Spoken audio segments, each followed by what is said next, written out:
So we'll start the CME portion of the presentation here. So again, nuts and bolts. This came out of the situation where we've been talking about some hormone seminars, and at the very end, some participants said, yeah, but how do you do it on the way out? So gee, we're missing something because we need the practical aspects of it stressed. So let's look at each hormone. First, as a matter of philosophy, it's bioidentical, meaning let's only put in the human body what is found there, what we have enzymes to metabolize. Okay. Then what are the delivery methods, the doses, symptoms, lab tests? Remember, my bias is that this field is mostly clinical, arbitrarily saying 80%, then controversies and follow-up. So testosterone, I discussed yesterday. What methods do we have? And I think it cuts down to the best methods that experienced docs are using here is either the compounded cream, pellets, or injection of testosterone cypionate compounded. There's a lot of other methods, but it cuts down to those three. Again, I have found in my patient population the most useful in getting positive clinical results, patient satisfaction, is having the patient inject subcutaneously testosterone cypionate once a week. Could do half the dose twice a week. A solid dose, if your philosophy is like mine, that you want to replicate the youthful state and get the 20 to 30-year-old levels, would be about 100 milligrams a week. Could be as low as 50, as much as 150. And it's easy to teach patients. Transdermal is usually absorbed, but not always, so be sure you have clinical results. You get more DHT transdermal for good or ill, depending on what you think of DHT. Again, if you're going to use transdermal, in my experience, there's no advantage in commercial brands. They're more expensive. And through compounding, you've got total control over the dose. So, prescribing compounded creams. So you could say testosterone, and again, the dose range, again, my doses, about 100 milligrams a week, subcutaneously for the cypionate, about 100 milligrams a day, transdermal dose. Again, there's considerable controversy, even within this conference, about what the right dose is. For pellets, there are compounded pellets that have higher doses, and again, some docs, that's the mainstay of their practice. I use it in occasional patients. HCG, if he is young enough that his Leydig cells work and his testicles will produce testosterone, and in that case, he won't have the decrease in sperm count and decrease in testicle volume.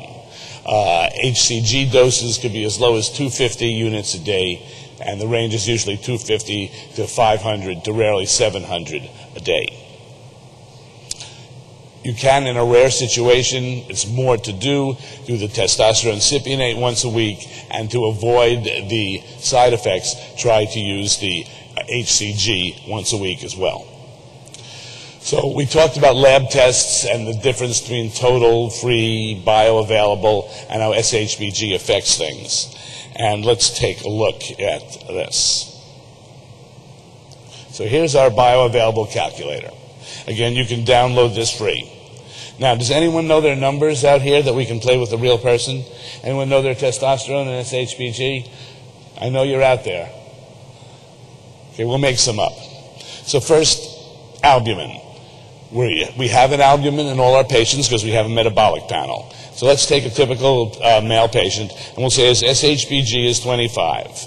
And then his total testosterone serum, say he comes in 300, bottom of the reference range. So let's press calculate and see what we got. Boom. His free testosterone is 6.9. That's pretty good, you know, for a female range. His bioavailable testosterone is 162. Remember, we can be up to 400 or 500. So clearly it's low by all parameters. So let's think what happens as we change the variables.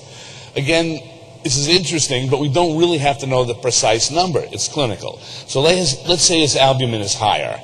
How do you get a higher albumin? Better immune function, supposedly. before I press calculate, what is that going to do to his free, and what is that going to do to his bioavailable? You know, what's it going to do to his free? Up or down or neutral? What do you think?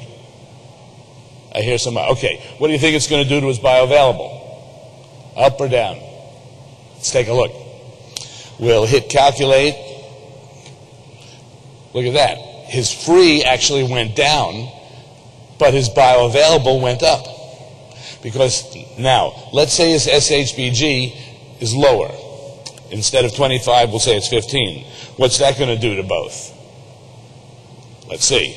So let's watch the bouncing ball. They both went up. Less SHBG, of course, there's more free and more bioavailable. So you can download this and play with this if it's your thing.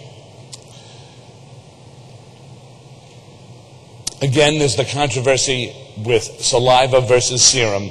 And the big controversy about it is, especially in transdermal preparations, can you use serum reliably? In my clinical practice, I have found that I can.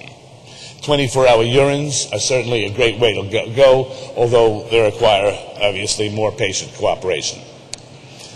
Okay, the diagrams of the total, the free, and the best bioavailable.